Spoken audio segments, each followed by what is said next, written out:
balloons, bazookas, boobies, bosoms, boulders, cans, hooters, knockers, melons, honkers, jugs, rack, tatas, tits, torpedoes, guns, bust, doorknobs, coconuts, and our favorite one, the girls. Welcome to the All About Breastfeeding show, where your host, Lori, highlights mothers just like yourself and goes beyond the surface questions and digs deep so they share not only their joys and happiness in their daily breastfeeding life, but also their pain and struggles and how they worked through them. Episode number 83, World Breastfeeding Week 2016. Welcome to All About Breastfeeding, the place where the girls hang out. I am your host, Lori Jill Eisenstadt, IBCLC, and I thank you for being here with me today. The focus of today's show is to highlight World Breastfeeding Week, or otherwise known as WBW 2016. Parents all over the world need support in their roles as moms and dads. Parents all over the world need support in however they choose to feed their babies. This week, we are highlighting breastfeeding, and our goal is to do whatever we can to support parents in their efforts to breastfeed their baby. We live in a world where there are so many barriers that tend to make the basic art of breastfeeding a baby uncomfortable and cumbersome for some mothers. Today I'm going to talk about breastfeeding in a way that perhaps you're not used to hearing, particularly during World Breastfeeding Week. We will be talking about the pregnant mom who is looking forward to breastfeeding. I will be addressing new moms and experienced moms. We will be hearing about breastfeeding from various perspectives, and one of them is the mom who has had breastfeeding difficulties, enough that it was impossible or nearly impossible for her to breastfeed. I want to acknowledge that World Breastfeeding Week can be a very difficult week for some mothers. I want for everyone to just take a few minutes to think about other mothers and empathize with what it must feel like to them. Certainly, no one wants our pity. However, some gentleness, respect, and empathy for personal difficulties can go a long way in helping mothers who are going to be struggling to get through this week. When breastfeeding hopes are disappointed, mothers often struggle with many different emotions. Mothers suffer with feelings of loss, sadness, anger, grief, and shame.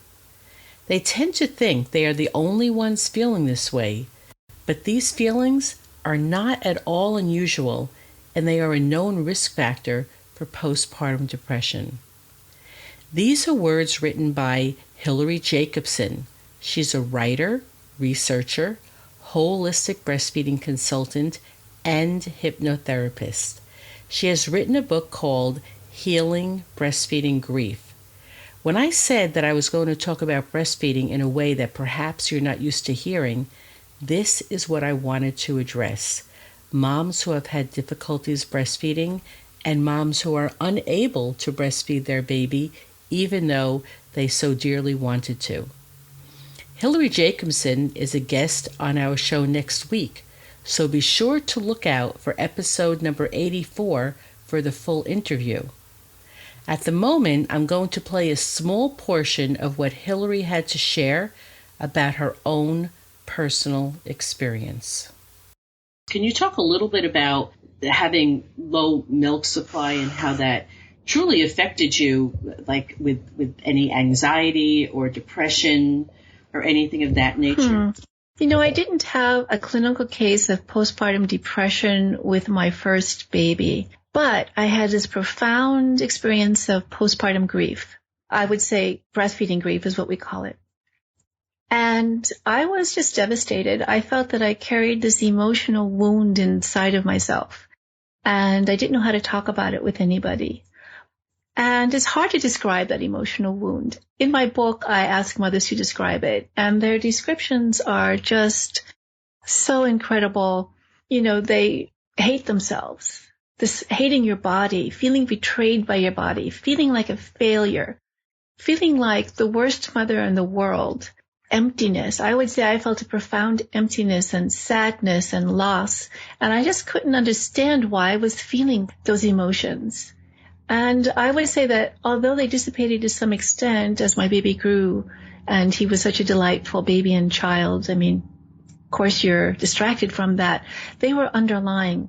They became an underlying kind of carpet on which I was living my life. I wanted to talk about the parents for whom World Breastfeeding Week can be very difficult. I have had personal conversations with some moms who have said that they make a conscious decision to lay low this week, to not go out and about, to specifically make a conscious decision to stay off social media. And when you listen to Hillary's words, you can understand why. There is just too much talk and advertising about breastfeeding and the health benefits, and moms talking about how great and wonderful breastfeeding is. This is devastating to some. The grief that some mothers have described to me has been almost like a death, they say, a major life trauma that they have to grieve over, they have to learn how to live with. Moms tell me that while they do go on, they live their lives and they enjoy their children. And yet, the inability to breastfeed is always lying beneath the surface. For some, it is not too far buried. For others, they've really moved quickly through it. And for others, it is buried deep within. For many, World Breastfeeding Week brings all these difficult emotions to the surface, and they just don't want to have to really deal with these feelings. Having all the advertisements and the heavy promotions and get-togethers bring to the surface feelings of heartbreak and a sense of failure. I wanted to highlight an article written by new mother and Huffington Post staff writer Emily Wax Dash, and I'm going to spell her last name, Thibodeaux, where she talks about giving her son infant formula. Now, Emily is a breast cancer survivor. She was diagnosed with breast cancer and underwent a double mastectomy. Emily shares her personal story of how she was treated in the hospital when it came to breastfeeding. She describes a situation in which she was treated so poorly that I have to admit, my first reaction was to not believe her. It was really difficult for me to believe that what she said happened truly happened. And yet, I also have heard some pretty disheartening stories in my career, so I do believe that she's being truthful. Emily writes about how she was pushed into trying to breastfeed, even when she said she did not want to, even when she went to great lengths to explain that she was a breast cancer survivor. She also said a story about another staff person who told her something that I find so outrageous. This person said to her, "Just try. Let's hope you get some milk." She was told, "It may come out anyway, or through your armpits." Another staff person advised later. She said when she was doing the usual post-labor slow recovery walk through the hospital walls. Honestly, this just seems so unbelievable to me. On behalf of myself, my peers, IBCLCs, and the rest of us lactivists who truly make it our mission to help mothers who want our help and who would never, ever, ever dream of acting in such a way, Emily, I am sorry for your experience. If you would like to read her article and watch her video, I have posted a link to it in the show notes. I do want to add, though, that while I wanted to highlight her experience, I don't necessarily agree with everything she wrote in her article. Please read the article in full, watch her video, learn about her experience, and just make up your own mind. What I really want to get across in this show is that while I am an IBCLC and I do my best every single day to help educate, support, and advocate for the breastfeeding family, I do believe and have learned that it is not possible for all women to provide their milk for their babies. This week, I have cried tears with two moms in particular that I have been working with. I opened up an email from one mom who has been diligently pumping every 3 hours since our consult. She's been doing this for her baby, who is now 9 days old. Yeah, she did get off to a rocky start. Position and latch was not the best. Her baby was incredibly sleepy, and her supply was just drops when she came to see me. After a full history and complete evaluation and a great breastfeeding consult in which we talked about position and latch, a lot of other things related to baby's newborn breastfeeding behavior, I determined that her primary issue would be that she has a condition called hypoplasia. You might also have heard it referred to as IGT, which is insufficient glandular tissue. Hers was quite severe in that I could easily identify several of the characteristics that make up IGT. And these are, she had widely spaced breasts that are more than 1.5 inches apart. She had one breast significantly larger than the other. We call that breast asymmetry. She did not have much breast growth during her puberty. She did not get any bigger during her pregnancy, and now, quite a few days postpartum, there have been no reported breast changes. And also, her breasts were tubular in shape. They almost kind of look like an empty sack. But I never know how a mom's body will respond, how much volume she will produce, until we put her on a good care plan and do whatever we can to help her increase her milk production. And we discuss ways to ensure that her baby is well fed, because her baby had lost a lot of weight at this point. We gave her a realistic care plan to provide optimal breast stimulation. So what I want to do is I want to make sure that mom is doing everything she can to increase her supply. And I also know that we cannot rely on direct breastfeeding for her baby to get a good feeding, so she will need to supplement. Sadly, after 5 days of round-the-clock pumping, every 3 hours with a good pump and flanges that fit well, she continues to be able to pump or hand express 3 to 5 drops of milk each time. Pumping is hard work, and it takes away from time mom should be spending with her baby. When she sent me an email asking me when it would be okay to stop, I told her she can stop whenever she wants to, and as long as her baby is happy to go to her breast, this is what she should concentrate on, and then offer her baby milk in a bottle afterwards. She had been using donor milk up to this point, but told me that it was not a realistic option for her to do too much longer. She also said that she felt she was already okay and has accepted the fact that she will be feeding her baby formula. And she also said that she and her partner are happy knowing that her baby is well fed after having lost almost a whole pound his first 4 days of life. This mom knows that I encourage her to do what is best for her baby, and that while I am being there for her in the way that she needs me to be, this mom also knows that I am also very active in the breastfeeding community, and that I am involving myself in World Breastfeeding Week this week, and that I will be speaking at some breastfeeding mothers groups and doing some in-services with medical staff. This is who I am. This is what I do, supporting breastfeeding families. I can do this while I can also understand the hardships of families who struggle with breastfeeding.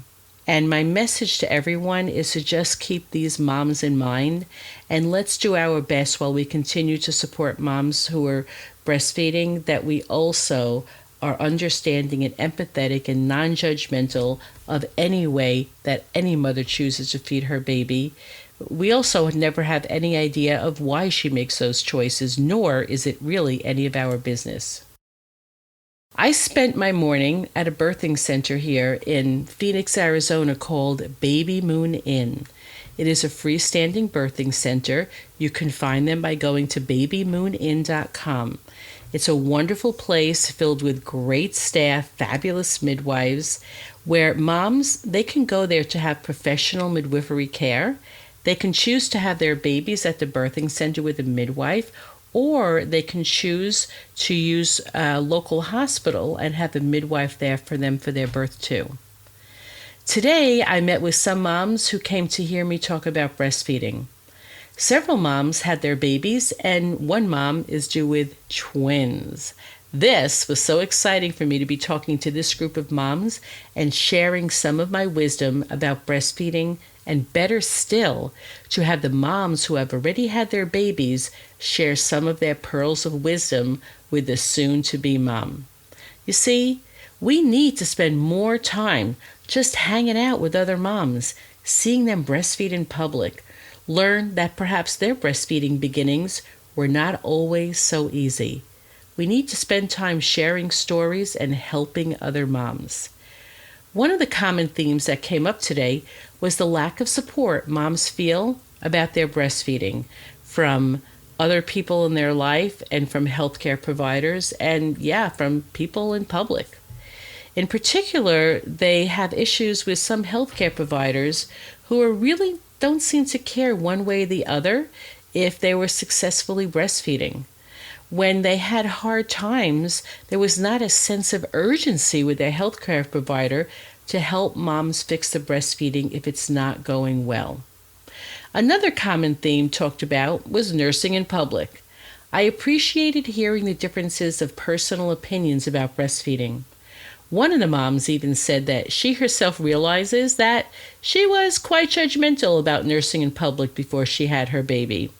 And she acknowledges that she really didn't understand that it can be a hardship or how hard moms work at breastfeeding, and she didn't understand how hard it is to try and settle yourself and your baby and provide good coverage while nursing in public. Well, now, after living with a new baby for a couple of months, she says that she's done a 180. She said that while she may still not breastfeed in public herself, I think just because she can't figure out a way how to do it discreetly, which is her choice, and she may not be so comfortable doing so, but she now has a different attitude. And she says, hey, if another mom wants to breastfeed in public, go for it. Your baby needs it. You just do it. We talked so much and we had lots of good information that was shared that, frankly, I didn't even get to a lot of the things that I wanted to talk about that I had intended to. I wanted to talk about moms who've had their babies and preparing to go back to work or school. I wanted to share helpful hints on pumping and storing milk, and all you need to do to get ready for the next transition in your life, which is going back to work. Well, I walked away from this group this morning knowing that, I had not covered all I wanted to. However, the impact on the information that was shared, I think, will be far-reaching as these moms will share what they learned with other moms. I would like to extend a special thank you to the moms of Baby Moon for having me today. It was a lot of fun. And let's see, I had a home visit. I had a couple of home visits after this morning talk. One mom in particular really stood out that I wanted to talk about. She is a first-time pregnant mom. She's intelligent, health conscious, runs her own business, counsels other families about health issues, and yet her knowledge base about breastfeeding was quite basic, real basic, in that she had just been told this is really all you need for breastfeeding. You have a baby and a breast, and just be sure to feed your baby. Wake them up every 2 hours to feed. Now, while having a baby and a breast is simple enough, kiss, I love that, I really would have liked for her to have learned a little bit more about the early days of breastfeeding. Things like signs to know breastfeeding is going well. How do you know your baby is getting enough milk? How do you know if you need help? What is normal newborn breastfeeding behavior? I had the pleasure of spending time with her so I can share some really important information on breastfeeding with her. Now, this is my rant about that. Here's a mom about to give birth, and she's going to be doing one of the most important things that a new mommy can do, breastfeed her baby. And yet, there was little to no preparation about breastfeeding as part of her prenatal care. She has not grown up surrounded by breastfeeding families, seeing moms at all different stages breastfeeding their babies. She has no idea that a good latch is getting the baby deep onto the breast, as she thought she was supposed to be latching the baby onto her nipple. She is not going to be surrounded by anyone who really knows about breastfeeding when she's home postpartum.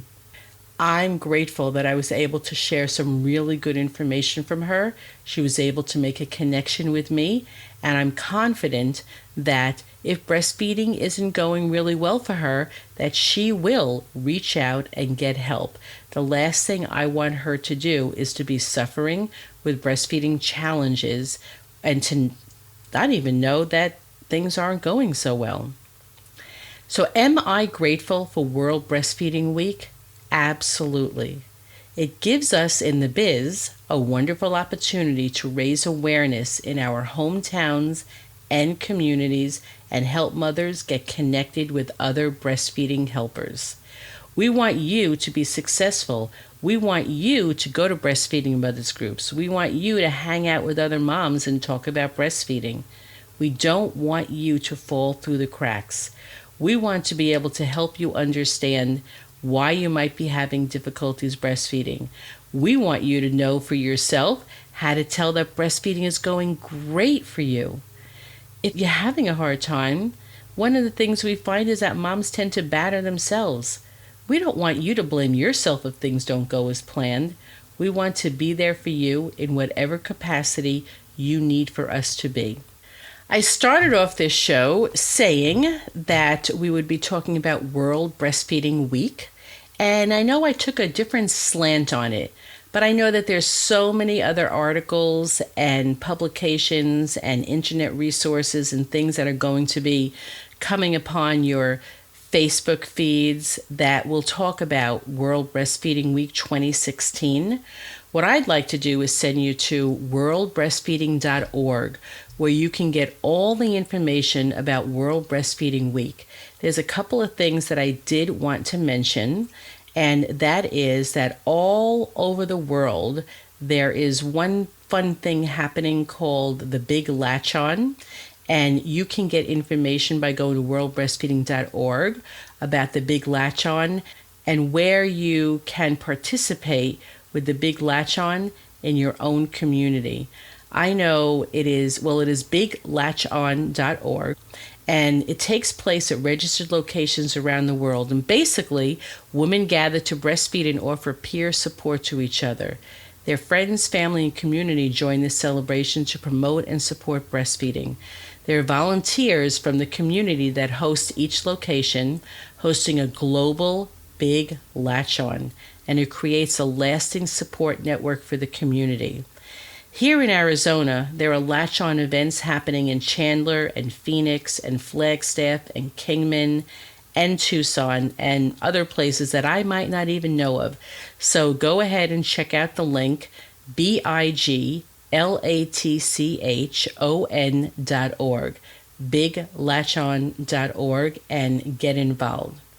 I am going to close out today's show by encouraging you to do several things. The first thing is, if you enjoyed this show, share it with anyone you know who can benefit from this information. The second thing I would like for you to do is to go to the show notes page, allaboutbreastfeeding.biz/podcast, where you will find links to the articles and the Big Latch On that I mentioned in this show. There are also links to discounts that I'd like to pass on to you. One is for the nipple cushion, the Perfect Latch, that you heard me talk about in another show. There is a discount code for that. There is also a discount code for the Milk Stork, which is a delivery service that delivers your milk when you travel. You will also see a link to Breastfeeding Solutions app by Nancy Moorbacher, and that she is having a good sale on that, but that only goes until the 7th. As always, thanks so much for taking your time to spend with me, listening and learning about all things related to breastfeeding. Remember to look out for episode number 83 with Hillary Jacobson next week. Until then, bye-bye.